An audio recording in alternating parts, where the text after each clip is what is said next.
કરીએ છીએ। અમદાવાદ આ જે એવોર્ડ મેળવ્યું છે એના માટે આપણે ખાસ કરીને અલગ અલગ બાબતોમાં જે સારી કામગીરી અમદાવાદમાં થયું છે એના કારણે અમદાવાદને આ એવોર્ડ પ્રાપ્ત કર્યું છે। અગાઉ શહેરમાં જે ઠેર ઠેર અલગ અલગ જગ્યા ઉપર કચરાપેટીઓ હતા એને હટાવવામાં આવ્યા છે।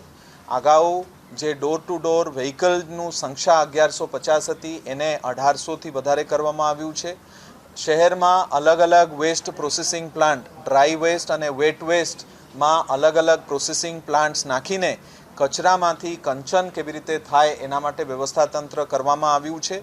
અને જે કચરામાંથી અલગ અલગ સ્કલ્પચર્સ બનાવીને શહેરનું સુશોભન શોભાવર્ધન કેવી રીતે કરી શકાય છે એના માટે પણ અમદાવાદે ખૂબ સારું કામગીરી કર્યું છે। અમદાવાદે ટેકનોલોજીના ઉપયોગથી ડોર ટુ ડોર વ્હીકલ્સમાં જીપીએસનું ઇન્સ્ટોલેશન હોય કે આર્ટિફિશિયલ ઇન્ટેલિજન્સના માધ્યમથી કચરા ક્યાં પડ્યા છે એનું બાબતો શોધીને તમામ જગ્યાએ ક્લીન કરવાનું એ કામગીરી કરવામાં આવ્યું છે।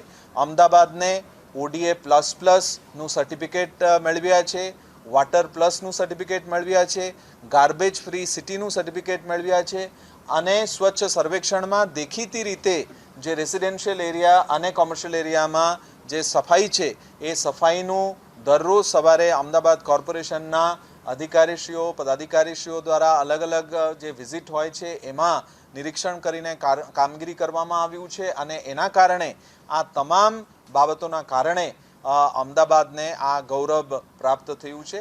અમદાવાદ શહેરના તમામ સ્વચ્છતા કર્મીઓથી માંડીને મેયરશ્રી સુધી, કમિશનરશ્રી સુધી તમામ લોકો જે મહેનત કર્યું છે એ ખૂબ સારું ટીમ એફર્ટથી મહેનત કર્યું છે એના માટે।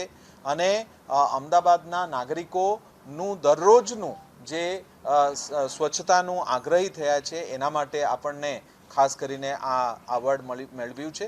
એટલે આપણે અમદાવાદના તમામ નાગરિકોને આપને ખૂબ ખૂબ આભાર વ્યક્ત કરીએ છીએ અને આ એવોર્ડ એક નંબરનું જે એવોર્ડ આપણને મળ્યું છે એ જાળવી રાખવા માટે, આ ટકાવી રાખવા માટે આપણે સતત મહેનત કરીશું અને દરરોજ કંઈ ના કંઈ ઇમ્પ્રુવમેન્ટ કરીને, કંઈ ના કંઈ ઇનોવેશન કરીને આ જે એવોર્ડ પ્રાપ્ત થયું છે એ એવોર્ડને હજુ કે રીતે આપણે અમદાવાદ આગળ જઈ શકે એના માટે પ્રયાસરત રહીશું।